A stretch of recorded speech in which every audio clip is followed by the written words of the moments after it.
Have a look at his buttocks. That's not funny. Except it is. Not meant to be. Normally, blood in a dead person goes to the lowest points. There should be marks of lividity, right? Do you see any purplish marks on his butt? No. Careful you don't puncture your suit. Clotted blood. Powdered. I'll be damned. No wonder they didn't bleed. It's clotted throughout the entire system. 5 quarts of blood turned to powder. In theory, I suppose a single organism could do it. But, in fact, there isn't a single organism on Earth. You mean there didn't used to be?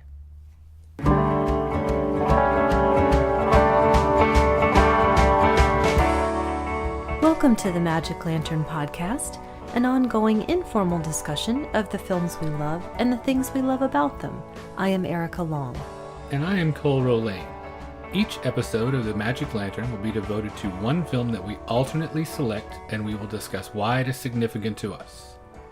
We are at episode 43, which is Cole's choice. What did you choose? I have chosen The Andromeda Strain from 1971, directed by Robert Wise, based on the novel by Michael Crichton, and starring Arthur Hill, David Wayne, Kate Reed, and James Olsen, with sterling production design from Boris Levin. Levin and Wise did some notable work together on more than one occasion. One of your favorites, The Sound of Music. One of your not-so-favorites, West Side Story.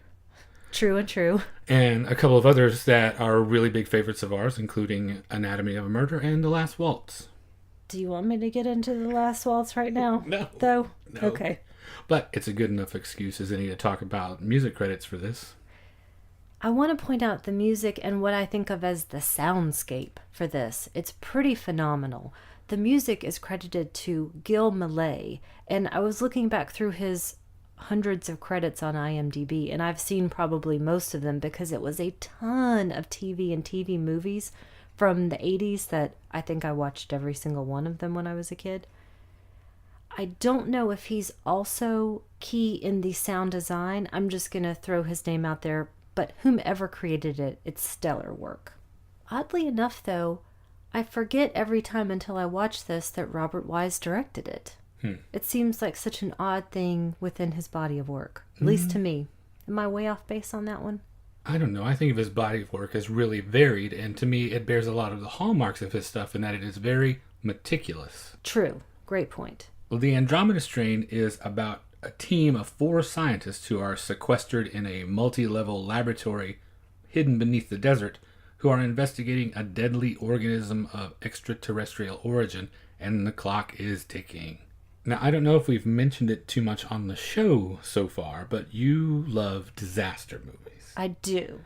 And of the disaster genre, the subgenre that I like the most are plague films. Are you the same, or are there other things that you prefer? Huge natural disasters versus man-made? What is your favorite? My favorite is anything involving nature. Okay. So the natural world wreaking havoc. And then the sub of that is anything involving water. So this one technically should tick a lot of boxes for you. It's a procedural, for one thing, and you love that process stuff. The thing that they're battling is natural, extraterrestrial, but a natural organism. And the finale includes the Pacific Ocean. In addition to that, we're at the tail end of our atomic age. It's actually sort of a different kind of atomic age because it was written around the time of the moon landing. So it's all of those atomic fears come to life because we've actually brought back artifacts that we're now able to study. I also say technically ticks off all your boxes that you should like because I don't think this one quite hits you the way I wanted it to. In the words of my mom, Deborah, I told her we were doing this and she said, I don't like that movie. And I said, I don't really either. I should like it. There are things that I absolutely love about it that are incredibly memorable, that are great to look at, great to listen to. As a whole, even though we just watched this again fairly recently, I can't remember huge chunks of it. I have to closely read through the Wikipedia or the IMDb analysis of it to remember what happened and why. And all of those boxes that you mentioned, I'm going to possibly systematically destroy those as we We'll uncheck go them through. one at a time. I don't want to say that I dislike it, hate it, think it's a terrible movie. For some reason, well, actually not for some reason, I'm going to talk about the reasons, it leaves me cold. Okay. But it's your choice. Yeah. So let's get into it. Well, it doesn't leave me cold. Well, maybe specifically because it does is why I like it. I should clarify. I totally understand what you're saying. It's the sterility of it and that meticulousness of Robert Wise that I really love, that I think is perfect for this movie. It's one of my all-time favorites. It's in my top 10 sci-fi films list and will always be. Now, I don't know if you saw it around this time, but way back when A&E was in its infancy, it would pick a couple of movies and show them over and over and over again, which is why I watched Love and Death probably 10 times.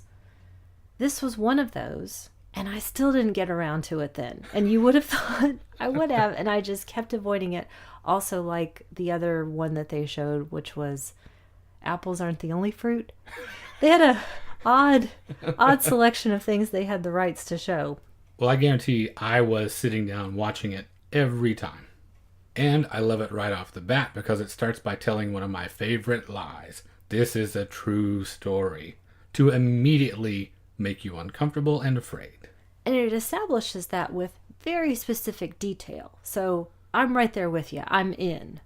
The way the action is portrayed, it's broken down into what happens over the course of 4 individual days from the discovery of the satellite that brought the organism back to Earth until the problem is solved. We start with first day. And this is where Michael Crichton excels for me. He establishes that timeline tension. You mentioned earlier the clock is ticking, and we know it is. So right away, my heart is beating. Well, day 1 basically revolves around the discovery of the organism and then the team assembly of the scientists. And it begins in Piedmont, New Mexico, population 68, or now 2. Minus 66. Because every living thing apparently has dropped dead in mid-stride.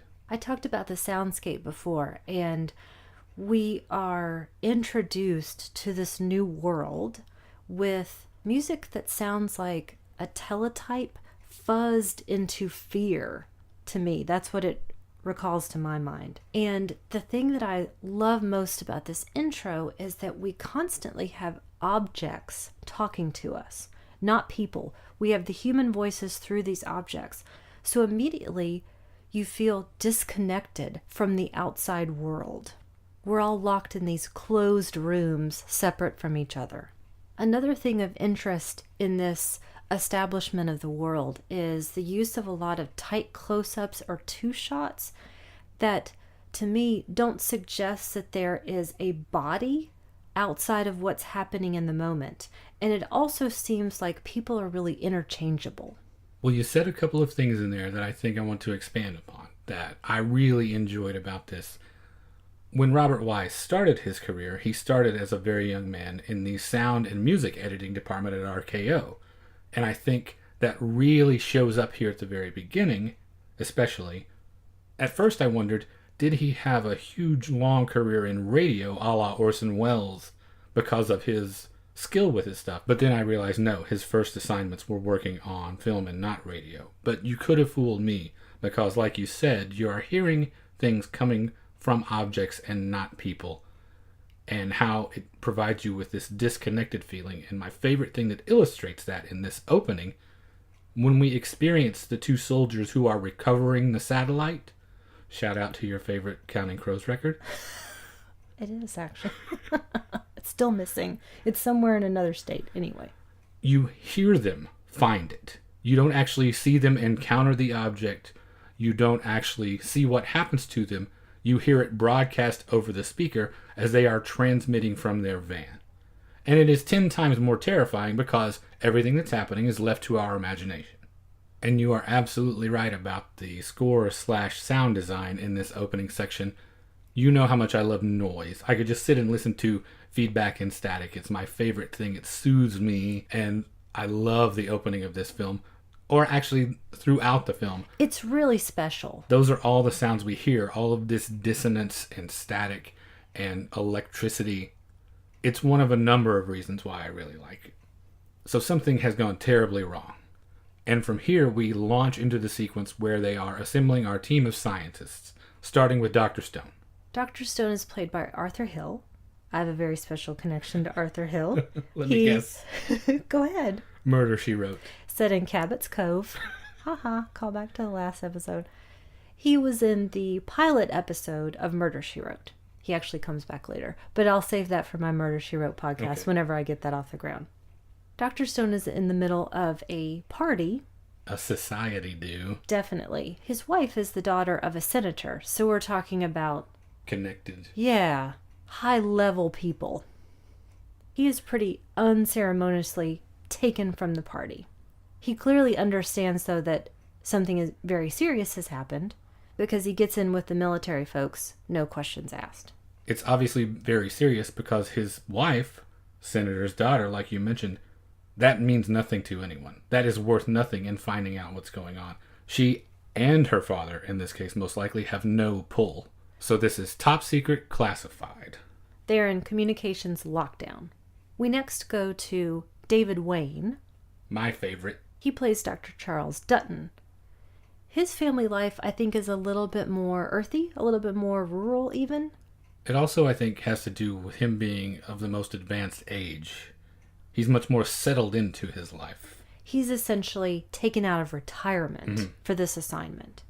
Now, one of the things we're going to touch on a little bit throughout this probably is the depiction of the women in the film, and it starts right away with this. You've got a very distinct difference between how you see Stone's wife portrayed. She, to me, seems very uptight, high-strung, and then you've got the fussy but understanding wife and daughter of Dr. Dutton, who are lightly mocking him about this cloak and dagger, quote-unquote, adventure that he's about to go on. Do you think that there's a unifying thing, though, in how each of these women are portrayed in relation to what is going on? I would say, at most, they are secondary to the problem. I think of Dr. Stone's wife as being almost an accessory. She certainly has a hairdo and is wearing fancy clothes because they have a fancy party. Dr. Dutton's family, they're in their night clothes because it's late at night. They're all living in the same house that is much more of a country house, country living. I'll tell you why I like David Wayne so much in this. I just realized it's because he's the W.C. Fields of the movie. He has the fussy wife who drives him crazy, but he ultimately loves in the end, and the daughter who truly understands him. Good point. It seems like a nice family life. Yeah. Well, the reason I mention it at this juncture is because we are about to meet Dr. Levitt. My favorite character. And I think the way she is portrayed throughout is significant. Especially because in the book, Dr. Levitt is a man, for one thing. Yes, so they changed it for the film. And Dr. Levitt is portrayed by Kate Reed, also a fascinating actress to me. And visually, the change is very obvious. This is the first time where we have someone in full shot. So Dr. Levitt is portrayed full body. We see more of her life and the other people in her circle, as we did with David Wayne. This time it's her professional circle. Significant, I think, immediately, because to me, I'll tell you what this reads as. She is married to her job and going based on how things were in 1971 with the frumpy outfit, the glasses, the hairdo. I'm saying coded lesbian is what I am thinking they are trying to put across. I would agree as well. Or at least asexual. Yes, not a desirable woman as... Or a woman with desires. She's very passionate, or grumpy. Yeah. But exhibiting no sexuality. I specifically said desirable because I was thinking about the other portrayals of women that happen later on in the film where they are hit on multiple times by multiple characters. She's also clearly sick or getting through something. And for me, the code for that, whether this is a male or female character, is weakness. Our last piece of this puzzle we see a surgeon literally about to cut into a body. We don't yet know, but we find out in a moment, he's Dr. Hall. Played by James Olsen, one of my favorite Columbo guest stars. Really, Kate Reid is one of my favorite Columbo guest stars. Actually, I almost use that as my recommendation later. Well, they pluck him directly out of the operating theater and literally almost instantly set him and Dr. Stone down in the alien landscape of Piedmont, New Mexico. Okay, so we're entering day 2, which is basically their orientation and descent into the laboratory, which begins by revisiting this dead town. Buzzards literally circling the town, which presents a potential problem. Definitely. They talk about the danger of vultures spreading the disease out of this dead area into inhabited areas because they can fly out anywhere. One thing they do know, apparently, because of this, that it is a germ, not radioactivity. It is a space germ. I love this whole sequence. I love that great shot as they are exiting the helicopter. I love how isolated they are, how the only thing that keeps this from being the moon is basically there's a church right in the middle of the street. Because even though this is clearly filmed outdoors, there's something that happens that it looks almost unreal. Hoax? Like the moon landing? I was thinking more that they're able to actually achieve this feeling that something was there and now it's not. A town was alive and now it's not. The part that I love most are the tons and tons of great close-ups of the dead. Mm-hmm.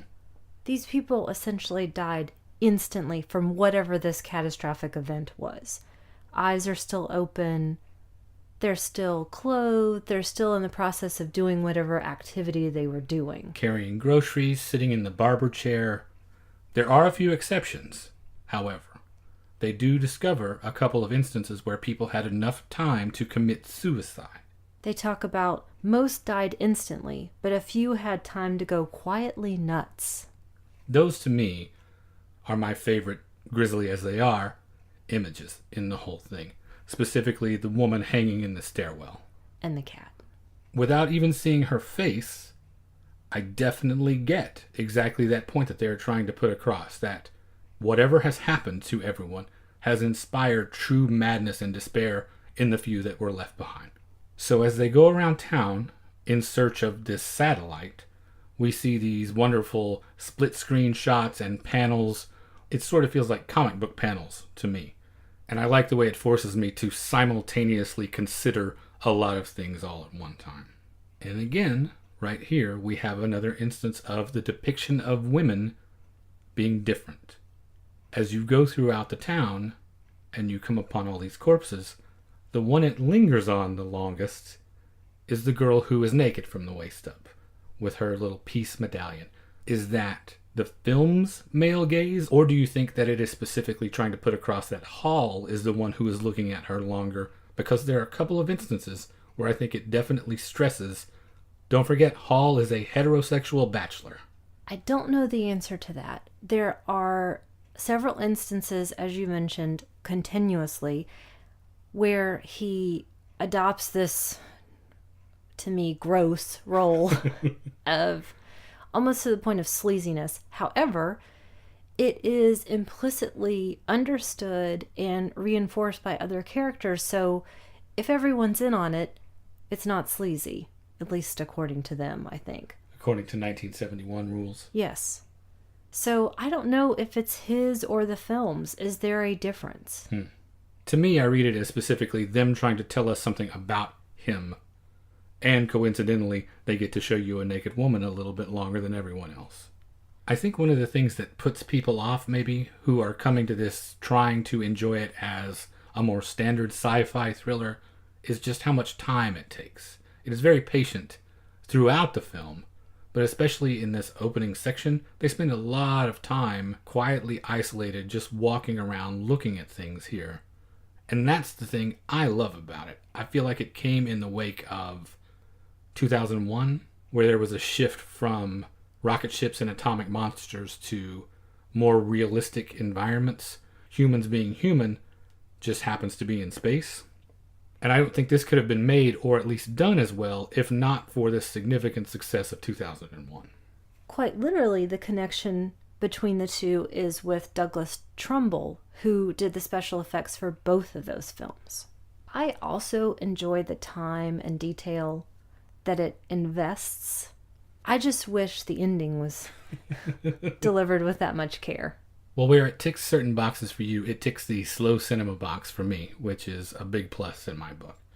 So slowly, ever so slowly, they discover what they came for. They find the satellite that has brought this organism back to Earth, and it is in the town doctor's office. And that's the scene that we play in our opening, which I chose specifically because I got to say "but" twice. Yeah, you did, jerk. You got to do the great ending line, though. I did. And you delivered that thing with aplomb. You mean there didn't used to be? You give me chills. So here is where we find out what physical effects that this organism has had on the people, turning their blood completely into dust. And we also find out that there are a couple of survivors. We have a baby and an old man who is, I would say, raving. Yeah. Raving. Anyone armed with a cleaver could probably be filed under that category. And he comes out screaming, "You did it," assuming that whatever happened, these people, it was a man-made disaster of some kind. They managed to subdue him, and so Stone, Hall, the baby, the old man, and the satellite are taken away in the helicopter again, taken to Project Wildfire. In the meantime, the politicos are discussing what is to be done with this town.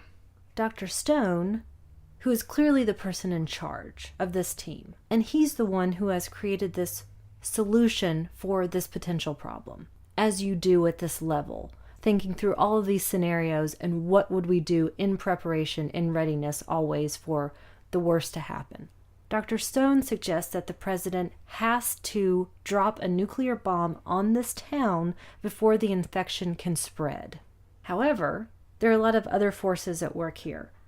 The president is ultimately going to plan to postpone that decision and in the meantime have the National Guard cordon off the area.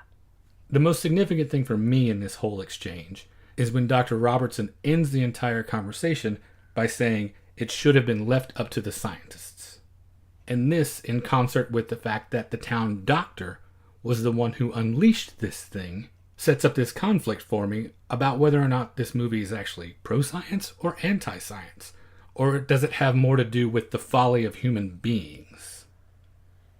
I think at least in Michael Crichton's worldview, he has this consistent MO, which is that nothing man-made is foolproof. Mm-hmm.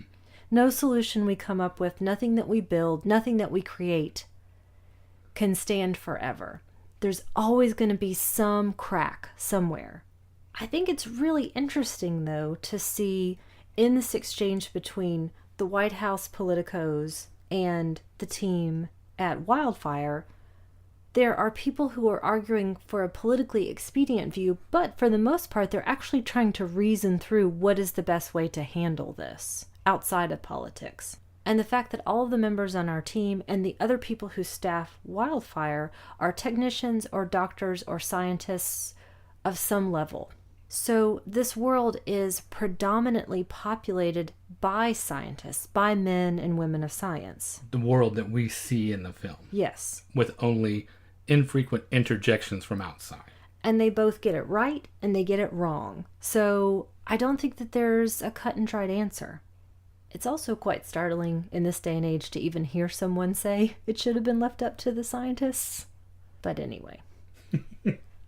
Okay, so we've recovered all the things that we need, including survivors, and now we are back at Wildfire, where the team is assembling all four together for the first time. It's a pretty neat facility. First, we see that awesome red curve hallway. Well, first let's talk about the Department of Agriculture cover for it. Okay. I love that that is what they have chosen to put on top of this. Row upon row of crops. And it makes me reconsider every Oklahoma State University, where I went to school, Department of Ag Econ test field all around Stillwater, where the school was. And now I'm thinking, are there just dozens upon dozens of facilities buried deep underground, me not knowing the whole time. This is Denver-level airport conspiracy theory now. Yes. In the back of my mind. Everything is a missile silo, right? Of if course. we were just to drive through any part of the middle of the country, that's all it is. So we go through the cover of the agriculture department, and we start on level 1. Like you mentioned, the red level, the sexy level. This is the Prince level. This is the egg-shaped chair with 8-track stereo inside level. This is the custom car show level. I think of it almost as the alien autopsy / sex level somehow. No blood is going to show up on anything. No. Because it is fire engine red. Would it make you insane to work in that environment? 100%. What would also make me insane in that level is in the control room where it's just banks of lights that clearly it's for design. Nobody knows what those different lights could possibly mean. It's just for effect. I beg to differ. Okay. Having just been to Johnson Space Center, I don't want to think that everyone at Mission Control didn't know what 80% of those buttons did. But we saw those buttons and they had actual words on them. These are just lights. Your mom's just lights. I guess so. Really, the whole thing just sounds like beep, boop, boop, boop, beep, boop, boop. So we're beginning this orientation and descent process where they have to be more and more decontaminated as they are headed toward the bottom, cleanest level to work on this space germ. Kate Reed, Levitt, gets separated from the men. As futuristic as it is, they still have separate men's and women's areas to go to get their disposable jumpsuits. And so while this preparation is going on, other things begin to happen. And first here, the other doctors are discussing Dr. Levitt when she's not around. Now, this doesn't happen to any other character. It's just for a moment, and I'm going to move on from there, but I wanted to point it out. Well, there are other issues that also crop up here that are specifically related to gender. The one that is most crucial is this odd man hypothesis. This is something that Michael Crichton created. And to his credit, as he does with everything, it seems incredibly real and justifiable. It's all about the idea that through this process of statistical analysis, that a single man is most equipped to make the most difficult decision. In this case, we know that the facility itself has been armed to self-destruct in the instance of a biological contamination. Dr. Hall is the single man. Even though Dr. Levitt is a single woman, Dr. Hall as the single man is given the disarm key. He is the person entrusted to save the facility if he decides that that is the reasonable thing to do. The idea that anyone else with a family or a woman with or without a family would be so caught up in the emotional element that they wouldn't be able to make the right decision. Yeah, that's what I say. They're all doctors. Now, they're all scientists. Right. I know it's 1971, so we give a little leeway because as we evolve, these ideas evolve. Not yet. Yeah, sorry. Go Unless ahead. you're the president. Did you glean much from the data that was presented that demonstrated why your uterus would prevent you from making just as competent a decision as Dr. Hall? It was very reasonable. There was a sheet of paper that had writing on it with little percentages, and I thought, oh, well, sure. Of course. Yeah. Science. They figured it out. But again, like with Michael Crichton, we get convinced that we've learned something, that we've learned a new concept because it's talked to us to death that we think, oh, lots of words, done. Okay, I'm with you. To be fair, that is the appeal of this film to me, in that so much of what they present seems like it might possibly be real. From the protocol that they have to follow to prevent contamination, to the very real experimentation that they are doing with the laboratory animals, all of it does what good science fiction frequently does. It makes me feel like science fact, perhaps. Also in this day and age, and really at any point throughout history, I think you can start to see with this, it's understandable to think about how an established theory can be slightly adjusted, and then you have junk science. Mm-hmm. It doesn't necessarily have to be that far removed, and if you're not paying close enough attention, or there are not enough people questioning it, hey, that sounds reasonable. Or in the case of an entertainment, you suspend your disbelief enough to go along with it because it's exciting. And the world is created so specifically and in such loving detail and interesting detail that I definitely want to go along with it. Well, this is where Wise's meticulous nature comes in, I feel like. That is where the slow, sterile, quiet atmosphere that he builds throughout sells this to me. It has gravity. It is much more severe. It is much more serious when it is not slam-bang sci-fi action thriller. So we've established this odd man hypothesis. We've established that Dr. Hall is the person carrying the key. He has to have it on him at all times. And another key point that comes up later, he is supposed to know where he is at any given moment because the location to disarm this nuclear weapon that would destroy this facility is in one place. Of course, it's guarded by daggers on pulleys and little cats and whatever. It's in the most remote, difficult to get to destination. I think there are sharks with lasers. Well, that's only when things go completely wrong. Technically, he should be able to walk down a hall any direction in less than 5 minutes and find one of these boxes. Yeah, instead of the big obstacle course that's set up for him later on. And the one moment at the end where he doesn't know where he is, the one time is when this thing happens. Of course, thank you, Michael Crichton. Well, I think that's an older tradition than Michael Crichton. Wasn't it Chekhov that said, if there's a nuclear bomb in the first act, it has to go off in the third? Yeah, I think so. I think he's also in a 3-legged race at the same time. It's kind of, it makes me a little crazy. But anyway, we'll get there later. Well, before he gets to his Battle of the Network Stars obstacle course, they are gathered together speculating about what the possible source and, I think more importantly, intention of this organism is. Yes. Was it possibly launched from another planet to wipe us out? Or was it brought here in order to begin communication? We don't know.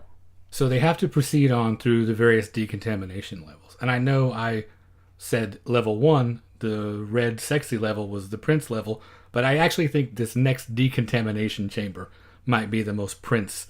I think of it a little bit more like the Daft Punk level because they put on this crazy silver shiny helmet disco nightmare thing. And get all of their exterior skin flashed off. Right. This is a part where I think actually for the second time I wrote in highlight, what is any of this?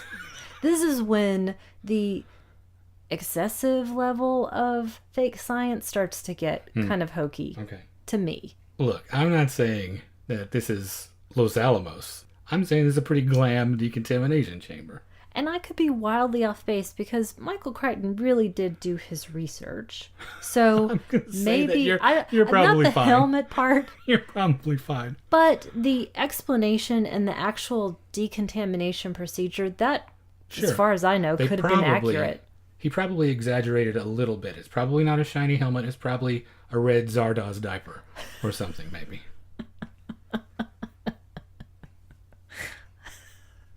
They don't take you out back and hose you down. Right. It's a little more complicated. Yeah. Okay, so we proceed on through the levels, and we're coming up on day 3. Right here is where they take a break to get some rest, and we're all left to consider the question, Dr. Levitt, what's her problem? Right. Apparently her problem is she doesn't want to bang everybody, and specifically Dr. Hall. Something specifically that occurs to me here, though, is not just her, because Dutton is also similar, not as irascible, maybe outwardly, but I think there's a bit of the older crankiness thing that Crichton, in talking about the novel, specifically said it was received as if it was the work of someone much older when he wrote it. That was editors' responses, critics' responses, the public's response to it. It seemed like the work of an older mind. Does that impatience with wasted time and all of that stuff that comes with age sometimes figure into either of those characters' personalities? Yes, and I want to answer that actually a little bit later. Okay. When the instance happens, so you'll have to remind me. When, again, they're talking about her behind her back, about possible barriers that she's had to face. Okay. Before we move on from that, though, it does strike me that Kate Reid in this film is my age. She was my age at the time that she made this. And she frequently throughout her career actually played much older characters. Oddly enough, Arthur Hill was 49 when he made the film, only 3 years older than I am now. And he feels like he is centuries older than me. Not necessarily because of his expansive scientific experience, but just because everyone skews so much older than they actually are, except for David Wayne, who I think skews exactly how old he is. Do I just think of myself in the wrong way? Do I think I'm outwardly younger than I appear somehow? I think that is just generally what everyone does. I think everyone has an idea, an image of themselves in their head that is typically, at least once you're into middle advanced age, that's much younger than you actually are. As a kid, you picture yourself much older. Yes. But after you're, 25, 26, your image of yourself, in a lot of cases, I would guess, is probably a little to a lot younger than you actually are. So, where do we go next, Methuselah?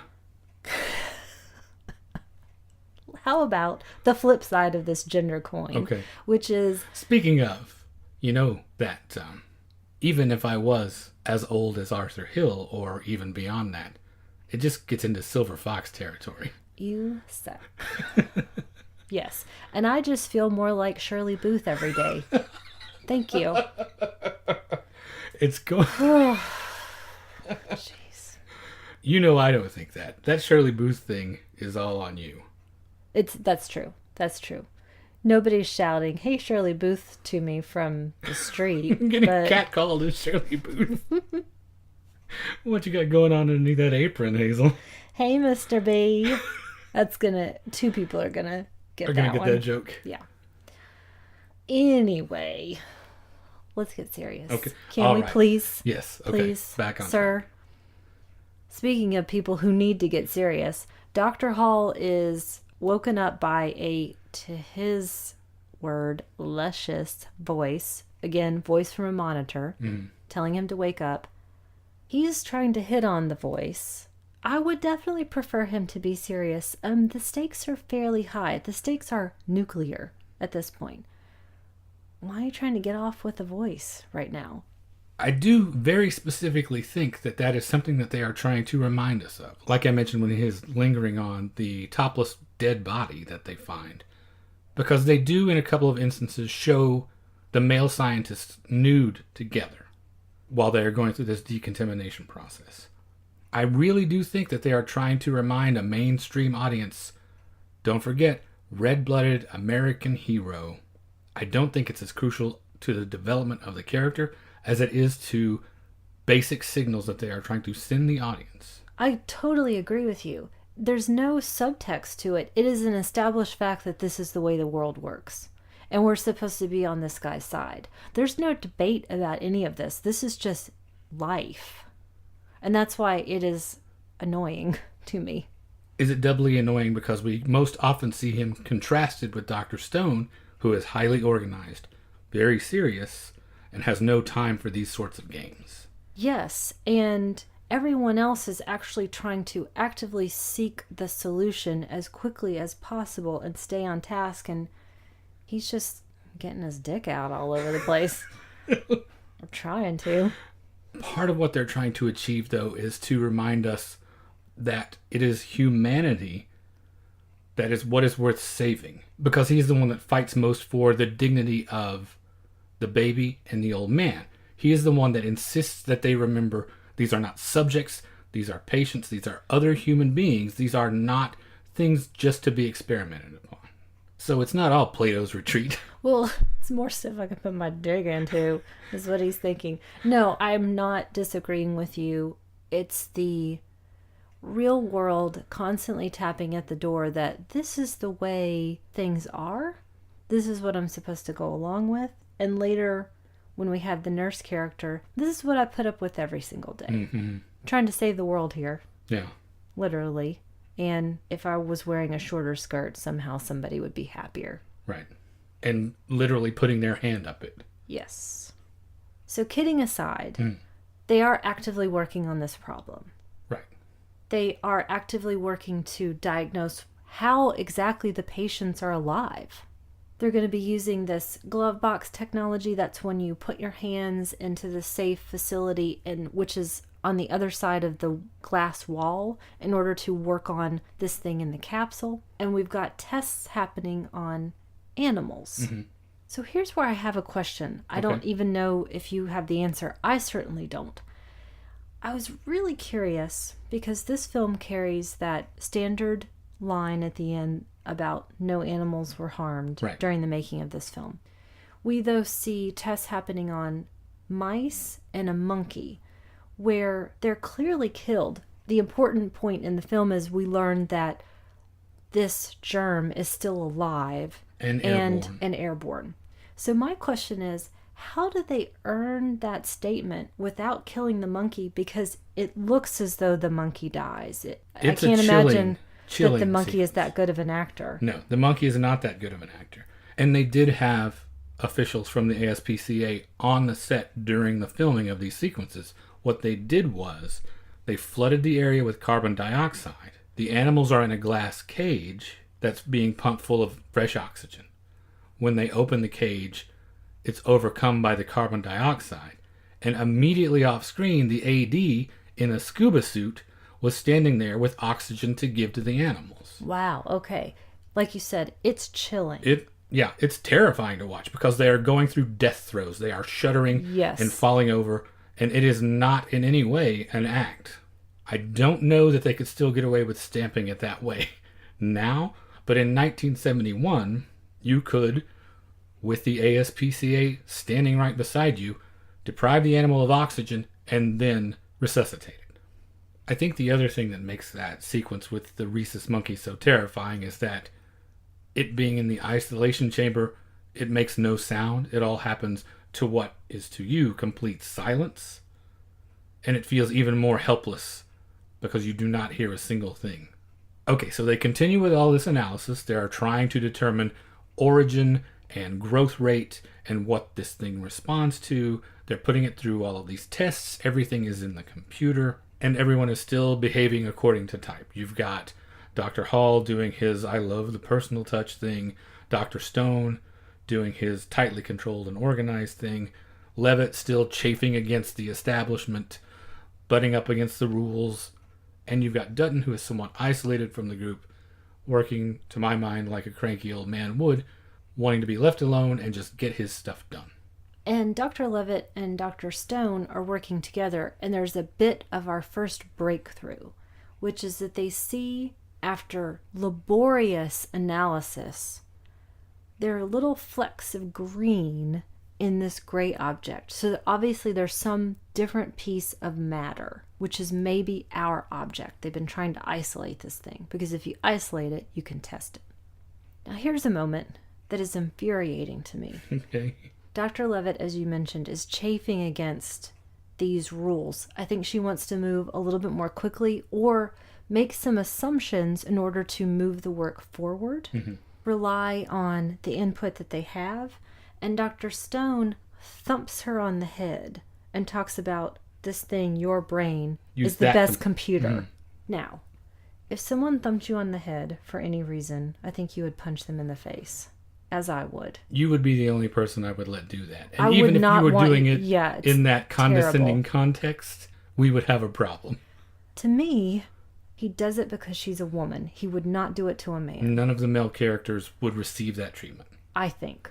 Do you think I'm wildly off base? Do you think I'm reading too much into these cues that I see? No, based on everything else we've seen throughout the film up to now, I don't think so.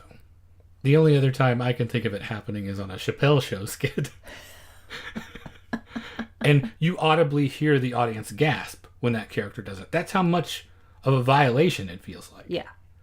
So, yeah, I think it is very specifically tied to the amount of respect I have for you, and that is in turn tied to her gender in this case.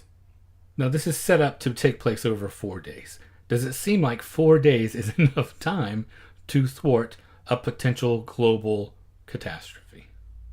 Because think about how much time... I would hope an hour is enough, but that's unrealistic. just in realistic terms, polio took longer than 96 hours. HIV, etc., etc. Things we still haven't come up with cures for. So 4 days to formulate a solution for a threat that comes from outside of our solar system, perhaps, does not seem like enough time on the clock to take care of this problem. Yes, but Okay. the world is set up in which they're supposed to get less sleep. They're drinking these proteins and their own nutrition. It's established that all of these extra technological marvels have happened that we, the public, don't know anything about to allow them to be able to focus solely on this thing. They're supposed to be top of their field. It's our best minds at work on this. And I would hope that they would be able to figure this out quickly. You don't want to think about this thing lasting and spreading to town to town to town. So get on it. But no, it doesn't seem You particularly do want realistic. to think about it, though, right? Because that's the scary part. That's the part that gives you that feeling in the pit of your stomach. That's partially why you've come along for this ride. Yes, but I don't want to be in the Piedmont adjacent town waiting for them to figure it out. The other thing I wanted to mention in relation to the tests that they're running and the observations they are making is that Dr. Stone pulls a classic Erica Long moment Oh, really? right here, in that the first time that the thing shows movement and growth, he's doing something completely Yes. different. I do that all the time. I just did one the other day and I forgot to tell you. I can't even remember what it was now. It was something gigantic. Yeah. You All literally, the time. I don't know how to explain it to the people enough. It's inexplicable. Somehow, in the course of watching whatever it is we would be watching, the pivotal moment, if we were watching Empire Strikes Back, for instance, the moment that he says, "Luke, I am your father," you would have dropped your milk duds and been over to pick them up. Definitely. What did I miss? Yep. Every single time. And everything. Every day. Daily. If there was any way that you could monetize that skill. I guess it's called the odd look over there principle. I'm looking elsewhere, or I've stood up, or I've turned around, or the dog sticks his behind in my face at any given moment, and You could something happens. Turn it into a lovable character quirk and make it like a Jacques Tati thing or Mr. Bean. You didn't miss everything, though. There are pivotal things that begin to happen where things start to break down. There are 400 things happening, so I think I missed some things. But anyway, yes. This is the point in a lot of Michael Crichton stuff, where, as you mentioned, things start to break down. We hit sort of our high point, and then this is where we're on the tail end, rushing towards the conclusion. There are a lot of things that happen in this sequence that don't ultimately make any difference. They make a difference, but they do illustrate the point you're talking about with Crichton. The things I think you're talking about in particular here are the plane crash and the paper jam that almost causes the apocalypse. Yes. They still get resolved. We still figure them out. Things don't hinge on these elements. But they do illustrate at least the paper jam thing. The thing I was saying about, is this pro-science or anti-science? Because that happens and the town does not get obliterated. It happens because someone is so specialized, they essentially can't see the forest for the trees. You have a technician that is focused on one thing and doesn't think, oh, a little bit of paper got in here and this is why this machine is breaking down. They're looking for complex solutions to a simple problem. Well, in addition to that, it also prevents them from carrying out the order that Stone would have given to drop the bomb. So we see that this machine screwing up saved the day, because they've discovered that Andromeda, which is now what they call this thing, would proliferate if it was bombarded with nuclear energy. So not dropping the bomb has literally saved the world. And so it has illustrated to us yet again, maybe it shouldn't all be left up to the scientists, because they would have made a number of incorrect decisions that are irreversible and globally catastrophic in this case. And the only reason it didn't happen is because a piece of dot matrix printer paper got stuck so a bell couldn't ring. I think at this point I'm drowning in data, Okay. essentially, and my problem with the ending, which renders a lot of this moot.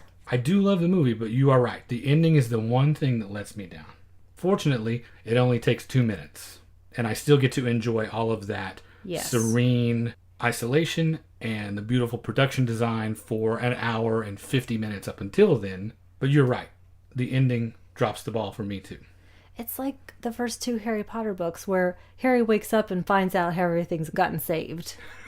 But anyway, sorry. There is one thing I do want to talk about before we move on to the 4th day, which is another of my harping on the examples of how the genders are treated differently. Dr. Levitt is the person who is assigned to look at the samples and test them against growth possibilities. A red flashing light happens during one of these tests, and it sets off her epilepsy, which apparently before now she hasn't disclosed, though I don't even know how that's possible given how clearances work. But she has absence epilepsy. So she stops and doesn't know that she has stopped. The tests have continued, and when she regains her normal level of consciousness, she's clearly missed something, but she doesn't say anything about it. But why does it have to be the female who makes the mistake? Well, that is a much larger question that I wanted to ask. Why, of all the characters that they could have made a woman, did they choose to change Levitt from a man to a woman? Why not Hall? Why not Stone? Why not Dutton? I'm assuming not Hall for the obvious reason that it would obliterate the entire odd man hypothesis that this story has rested on. Mm-hmm. Also, you would be presenting an image of liberated, sexual, what would probably be portrayed as promiscuous woman in that circumstance. If she behaved the way he behaved, then you have a whole lot of other stuff coming into play that would make that character unpalatable for a 1971 audience. And not Dr. Stone, because they're not going to put a female scientist in charge of the team. And not Dr. Dutton, because we don't want to see any old ladies. That's the one that I would quibble over. I think they would put a Dutton equivalent. I think, in fact, my argument is that she is the flip side of the Dutton coin. I don't think that they would put, I'm guessing, 60s-year-old person. Do you think that's reasonable? I think they would still do it. I mean, I'm asking about the age, sorry. Oh, right. That he's in his 60s. Right. I don't think that they would put a female scientist in her 60s and expect that same level of respect. Even though that level goes back and forth, I don't think they would buy it. They would just simply look at it as past her prime. Well, I would point to what might be an outlier, but still an example from 20 years, 30 years previous that we did. I Walked with a Zombie. That had the matriarchal character in it. That was the most knowledgeable person on the island. Yes, but not a doctor. But portrayed as being even more efficient and effective than the doctor. And she's still the one, though, that goes back on her training and falls into superstition at a key point. So that's problematic, too. That's problematic, but they do invest her with the most responsibility. And up until all of that comes apart at the end, to us, she seems like the most together character. And she carries it throughout. So I don't think that they would necessarily have avoided an older woman for that specific reason. I still disagree. I think that's an outlier, and that's part of the reason why I chose it, and part of the reason I respond to that character so much, because you don't see that character in so many other things. Okay. So I don't think that they would do that. It would be somebody's grandma to them. It is a legitimate point you're making, because right now a ton of them do not spring to mind from that time period. And I'm sure we're missing something, but I think because we can't immediately think of, oh yeah, this other character, I think that goes along with what I'm saying, really. But, I could be way off base. Okay, well, we're about to move on to day 4, but there was one thing that I wanted to bring up here that still plays into my pro-science, anti-science thing, in that while they are analyzing this germ and its growth and its activity, they say, without chemical reactions, there can't be life. And it occurred to me that you are thinking strictly Earth-centric. Absolutely. Going back to the whole idea of the proteins and the environment that it would react in, definitely all Earth-based. For a scientist who is assigned to address this problem, you are still thinking in a fairly limited scope. Because it all comes down to, for us, carbon-based, which again is just this life that we have. And yet, when we get to the end, the way the problem is solved is completely tied to humanity. But we'll get there. Okay. Okay, take us through day 4. We're officially 4th day, our last day. I'm going to summarize a little bit of this because we're really hurtling towards the end at this point.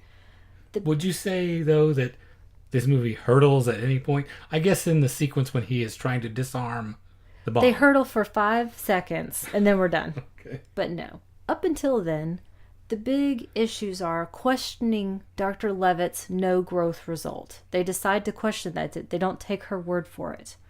So they do discover the fact that you mentioned earlier, which is that Andromeda would grow in the environment of this nuclear blast. Mm-hmm. So we cannot let that happen. The next big deal is that they discover a biological warfare simulation and put the pieces together and realize that Wildfire, this entire thing they've been working on, was essentially built for germ warfare. And that Scoop, which is the project that found this germ, it was to find new biological weapons in space. So as one character says, we did it to ourselves. We have this question now of, at least for some of the characters, what did they know and when did they know it? Yes. In the meantime, we've got 2 big things that happen. One, which is that Dr. Dutton is trapped with the germ. Now, his getting trapped accelerates the need to figure out why we have 2 survivors. So if they survived, how can we make sure that Dr. Dutton can survive? They figure out it's about pH levels and regulating oxygen. The second big issue that happens is that Dr. Levitt has another episode with her epilepsy, this time in a hallway. She has a seizure at this point, and so other people in the team and in the facility interpret this as she's got the germ. Mm-hmm. In fact, it's a female staff member who says this. She's the one freaking out. Hysteria. Ladies, am I right? It is telling, though, that regardless of gender, all of these scientists, which I assume are the only people populating this level, since it's the cleanest, most decontaminated level of the facility, scientists running. No one stopping to help. No one doing anything except trying to save themselves. And further, as Dr. Hall figures out, no, it's epilepsy, we have something that can save her. It's the nurse who initially avoids giving her the dose because she still thinks maybe it's the germ. She does do it, but it's these women putting up these obstructionist barriers. Now, all of that gets settled. Everybody's fine. Good thing none of them are holding that key. Right. They again talk about Dr. Levitt outside of her hearing and wonder why she didn't disclose that she had epilepsy. And it's Dr. Stone who talks about the stigma that she likely would have faced if she had done it. And he says it's like the Middle Ages, which to me is rich when you think about everything else that happens in this film. But anyway, so moving on from there, we have a gasket leak that sets off the self-destruct 5-minute deadline to save this facility. All the lights are going off. All the noises are going off. This is the one moment where Dr. Hall doesn't know where he is in the facility. They're the furthest away from this substation where they can turn the key and save the whole place. He's got to do his laser dodge to try to get to this core. Right. He climbs through the center column of the facility, which is patrolled by the gorillas from Congo with laser guns on their heads. Definitely.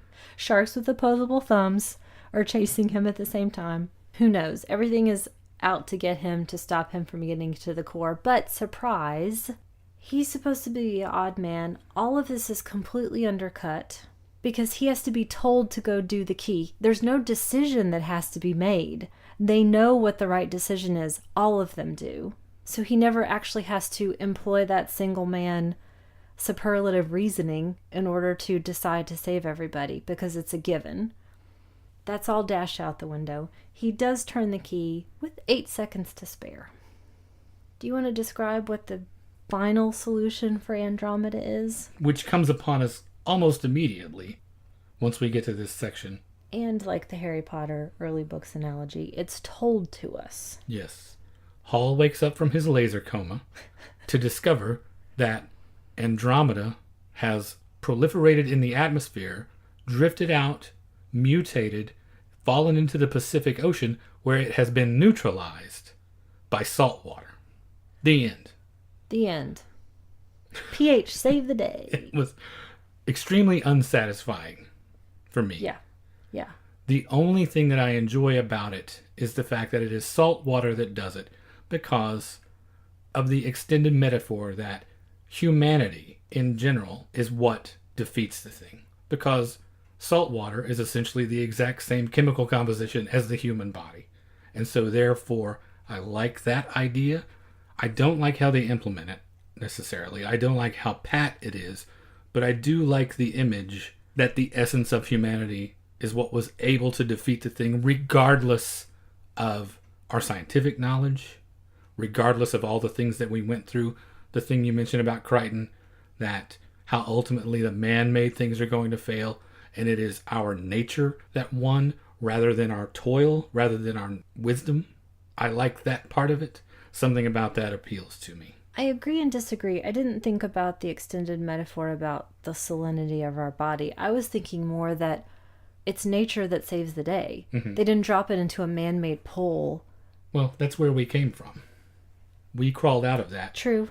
Okay. Our chemical composition is essentially the concentration that you find in seawater. I think you put more thought into it than Michael Crichton did. At least this part. But I could yes, be wrong. The end. Definitely. The end. Done. We're done.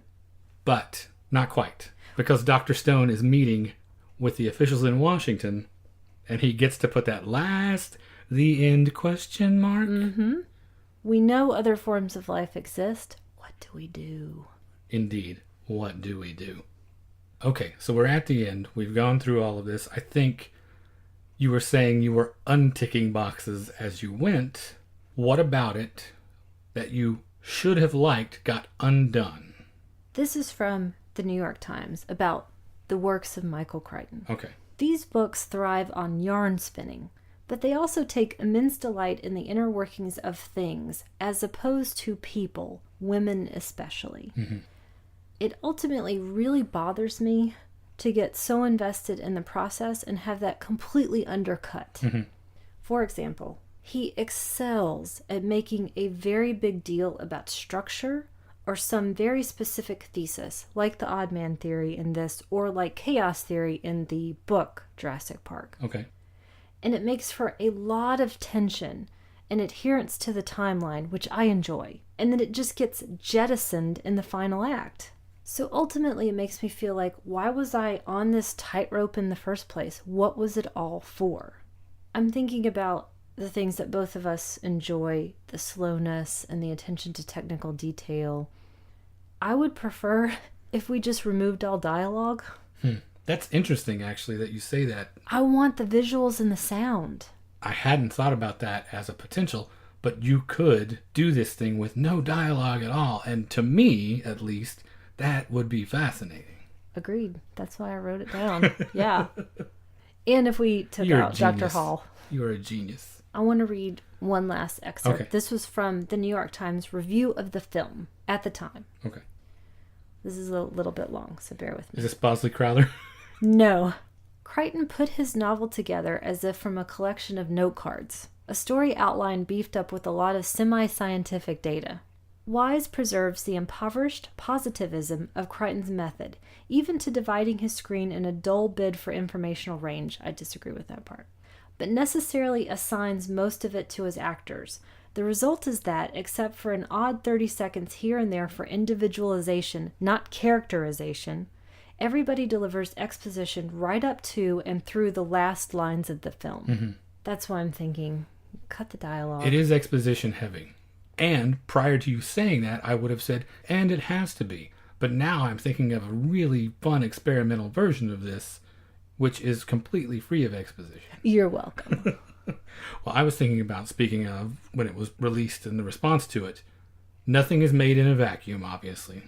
We're post-Kennedy assassination, but we're pre-Watergate. We are beginning to foster a distrust in the government, and we have all of these social movements that are really beginning to move forward and move into mainstream consciousness. women's movement, civil rights movement, all of that stuff is very high profile and very incendiary. And literally incendiary when we talk about Vietnam going on. Right. And so we have a very specific type of paranoia, it feels like. And it made me think, have we ever not lived in a paranoiac age? It relates specifically to your response to it. As soon as we turned it off, you said something very specific that made me write this down about how, as a woman, you were specifically made paranoid by it. Am I imagining all of these very specific instances dotted throughout this of women being the weak characters, the superstitious characters, the people who make mistakes, the people who are hit on, over-sexualized, under-sexualized, non-sexualized, whatever. Am I imagining all this? Because to me, it seems like the most glaring thing in the world. But am I living inside the world where I'm made to think, no, you're just imagining all of it in order to keep me in my place? Or am I just overblowing things? Well, it's the same problem that we run into with something like I Walked with a Zombie, to go back to that again, where in the case of I Walked with a Zombie, you've got a lot of progressive ideas juxtaposed with really troubling presentations. You can't judge a movie from 1941 or 1971 by the same standards you would a movie made in 2017. That does not mean, however, that we cannot recognize that those things are in there, and it is perfectly legitimate to be made to feel that way by them. It's just that for a contemporary audience, it might have just gone completely over their heads. I wrote down at one point, was there any time, specifically in relation to things Dr. Hall does and says, is there any time where this wasn't considered gross? But maybe not. I don't know. Everything's bawdy 1970s hospital for this guy. Carry on, Andromeda strain. Yeah. It also came specifically talking about timeline and context for us after we watched I Am Not Your Negro. Mm-hmm. And I don't mean to liken the experiences. It's just something James Baldwin says that has been in my mind since then. Talking about how segregation creates paranoia in your mind because you are made to think that you don't exist in the world. So every time Dr. Levitt is segregated from the other scientists, talked about behind her back, treated physically different, treated emotionally different, is she not being segregated and therefore made to think that she doesn't have a place? So she's the person who's had to fight through these things, we imagine, throughout her professional life. And so then I view them, and have I been segregated? And I know that I have been, but the rest of the world hasn't caught on to that? Or it's, again, so established that this is just the world we live in. Anytime your radar goes off, no, it's just you. Well, that makes me think of something else now that you say that. It's an interesting question, I think, in that in the book in which Levitt is a male, does he have these same character traits?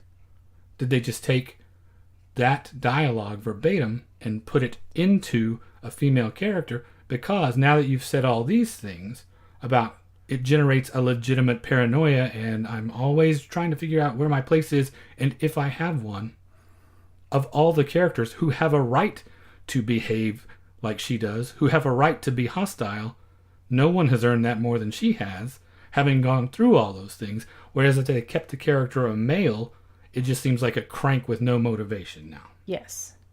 I don't have anything more profound to say. I think you said it all. Okay. We have to go read it, I guess, and do a more in-depth analysis. I think it's a fascinating point. So after having gone through it in this level of detail and these questions and why you love it so much and problems with it, why did you choose it? For a couple of specific reasons. One, yes, I do love it that much, still love it that much, even after we've dissected it a little bit. It's obviously not a perfect film, but it's more about a mood for me. I love the atmosphere of 98% of it. I love it slow. I love things quiet. I love the meditative nature. I love the design. I love the look of the machinery. I love everything about all of the sensations that it gives me. Not necessarily how intellectually probing it is. So there's that. On the intellectual side, I like the friction that it sets up in my mind between, is this pro-science or is this anti-science? Because multiple instances, scientists fail. Like scientists do a lot. When you experiment, frequently those things don't go the way you think they will. Einstein did not come up with a theory of relativity on the first try. So it shows that process manages to make scientists the heroes, but still leaves room for doubt if we know as much as we think we know. There's that feet of clay thing in terms of science and how far it can take us that I like. And the last thing is that just a couple of weeks ago, we went to the Johnson Space Center, which was a blast. If you are a fan of space and science or any of those things and you've never been to NASA, you need to go. We got to see Mission Control. We got to sit in the dignitary booth and view the room that houses the equipment that put Apollo on the moon. It's fascinating. I have to jump in for 1 second. This was the thing I was trying to remember that I missed most recently. Mm-hmm. At some point, I blanked out for a second or turned my head, and the docent who was describing the history of mission control was naming through people who had come to sit in that area that we'd been sitting in, those actual seats. And he said one name in the point where I blanked, and everyone burst out laughing and practically started clapping. And I thought, oh, crap, who was that one person? So I missed something. So once again, maybe it was Jesus. I don't know. Everybody freaked out. Point is, I didn't hear what it was. Willard Scott or Queen Elizabeth or someone. Somebody. Anyway, it's fascinating. It and I is. loved, like I do in this film, the look of that machinery circa late 60s, early 70s. It's so flabbergasting to think of what those engineers and the human mind can do with technology that is fairly limited. It was basically mathematics that put us on the moon, because you're looking at a room with rotary telephones and 64K of RAM. Yes. Not an exaggeration. That's what it was. That's what got us to the moon. So that's the other reason I chose it. I'm still really buzzing somewhat from having gone to NASA, and this probably gives me the most of that feeling in terms of the time period and the technology and the presentation of science as crucial. That's the other reason. Now, much like last episode, Desperately Seeking Susan, I think we are having a similar experience where there are things you like about it, but you would not have necessarily chosen it for an episode. I would definitely not have chosen it. I don't really want to watch it again. Now, that makes it sound like I have some sort of larger antipathy towards it. I don't. I watched it on my own maybe a year before we sat down to watch it for the show. I didn't remember anything about it. It's just unremarkable to you. It's unremarkable, and I'm specifically going over the things that frustrate me. Right. Now, I'm not sitting there watching it seething. It's not like that at all. I just don't really care that much, Gotcha. I guess.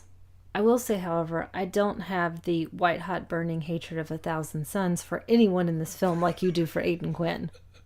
Let's not get into that again. Okay, calm down. Instead of, I will say no one in this film wore a stupid hat like that. Anyway, let's get to... Dr. Hall's come over, trying to pretend like he's not losing his hair? Yeah, right. Instead of going on about one that you didn't necessarily like, how about one that you do like a lot? You have a recommendation? I do. I was initially thinking about all these odd tangents because Arthur Hill and Kate Reid have a really interesting connection theater-wise to Who's Afraid of Virginia Woolf, but I set all of that aside, and I stuck more with the quote-unquote techno-thriller genre, and I came up with one of my all-time favorites. I love watching this thing. To me, it is 500 times better than the Andromeda Strain, which is Sneakers from 1992. I say that with no sarcasm, unabashedly. I don't know what this word better that you're using is supposed to mean. Superlative? Okay.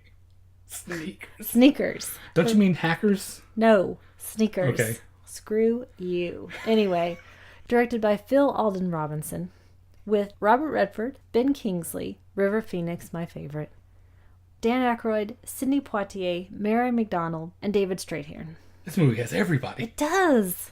It's a great cast.